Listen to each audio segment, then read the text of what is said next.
श्री विष्णु सहस्त्रनाम पाठ क्यों करना चाहिए, अर्थात हमें भगवान का भजन अधिक से अधिक क्यों करना चाहिए, इसके बारे में गोस्वामी जी ने लिखा। कमठ पीठ जामहि बरुबारा,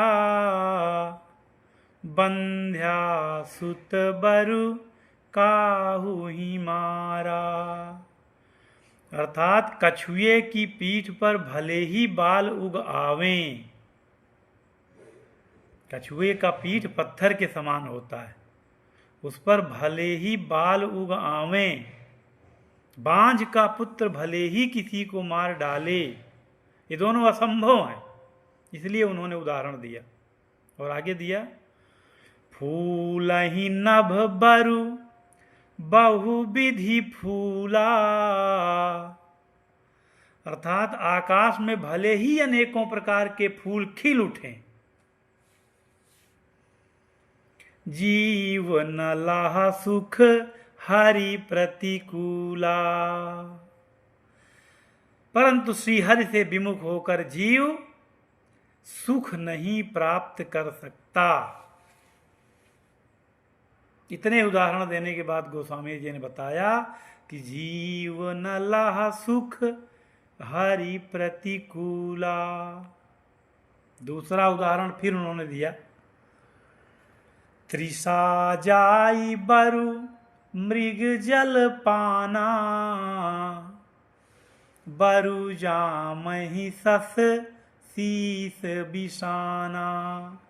अर्थात मृग तृष्णा के जल को पीने से भले ही प्यास बुझ जाए, खरगोश के सिर पर भले ही सींग निकल आवे, त्रिषा जाय बरु मृग जल पाना। अर्थात प्यास लगी हो, मृग तृष्णा के जल को पी लें। और बरु जामहि सस शीस बिसाना, खरगोश के सिर पर भले ही सींग निकल आवे। और तीसरा उदाहरण दिया, अंधकारु बरु रवि ही न सावई। और अंधकार भले ही सूर्य का नाश कर दे। प्रायः प्रतिदिन तो सूर्य अंधकार का नाश करता है, लेकिन किसी दिन अंधकार भले ही सूर्य का नाश कर दे। तीनों असंभव उदाहरण देकर गोस्वामी जी ने अंत में लिखा कि राम विमुख न जीव सुख पावे, परंतु हरि से विमुख होकर जीव सुख नहीं प्राप्त कर सकता।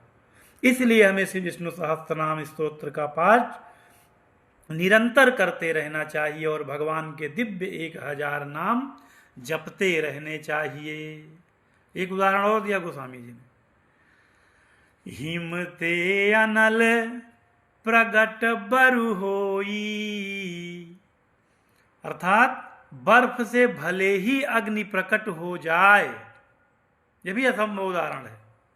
विमुख राम सुख पाओ न कोई, किंतु भगवान से विमुख होकर कोई भी सुख प्राप्त नहीं कर सकता।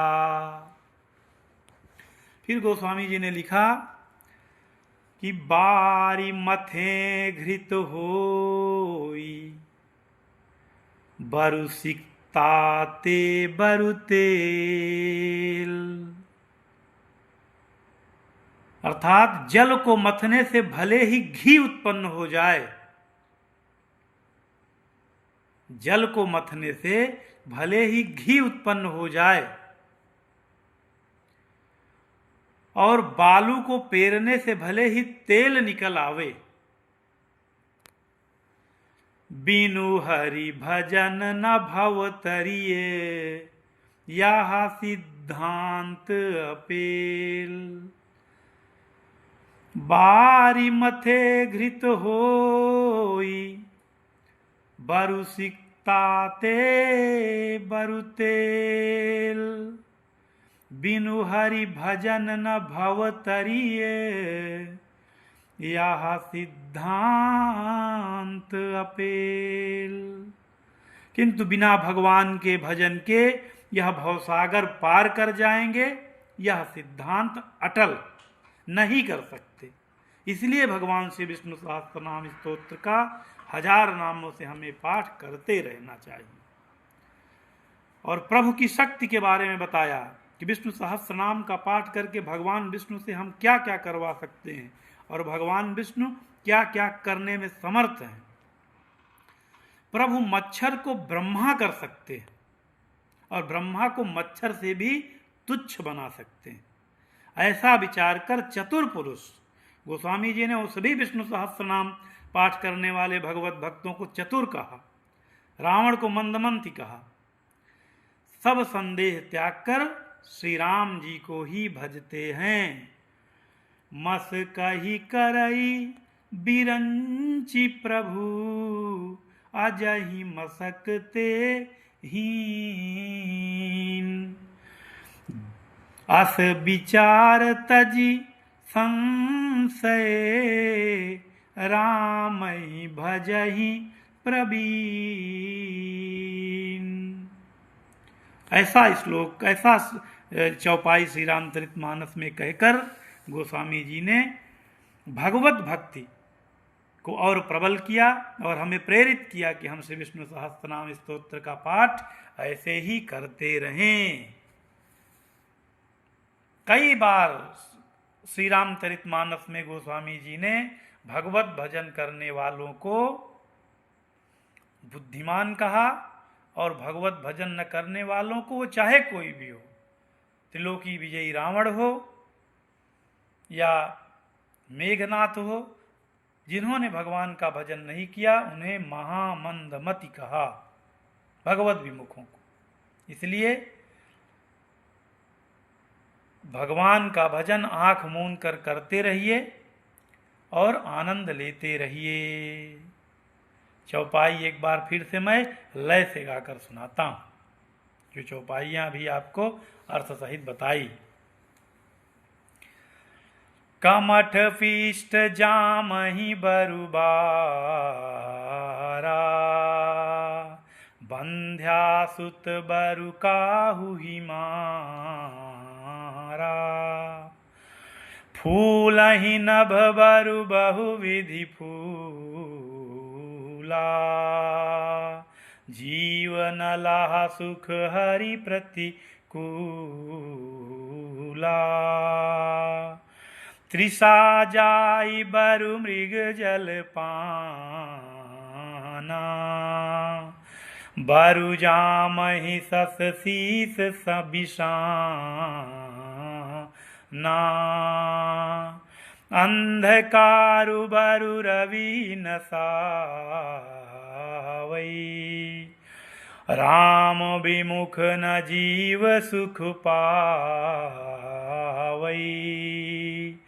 हिमते अनल प्रकट बरु होई, विमुख राम सुख पावो न कोई। बारी मथे घृत होई बरु सिकता, ते बरु तेल। बिनु हरि भजन न भव तरिये, यह सिद्धांत अपेल। मस कही करई बिरंची प्रभु, अजहि मसकते हीन। अस विचारि तजि संशय, राम ही भजहि प्रवीण। इस तरह की चौपाई हम लोग प्रायः जब पहले श्री रामचरितमानस अखंड कहीं बैठता था तो वाद्य यंत्रों के साथ गाते थे। रामचरितमानस गाने में, पढ़ने में बड़ा आनंददायक। इसलिए समय मिले तो रामचरितमानस का गान किया कीजिए। यह चौपाई जो मैंने प्रभु भजन की महिमा की सुनाई है, ये उत्तरकांड के 121 दोहे की चौपाइयाँ हैं। इसे खोज कर जरूर पढ़ें, इससे मनोबल बढ़ता है। जय श्री राधे।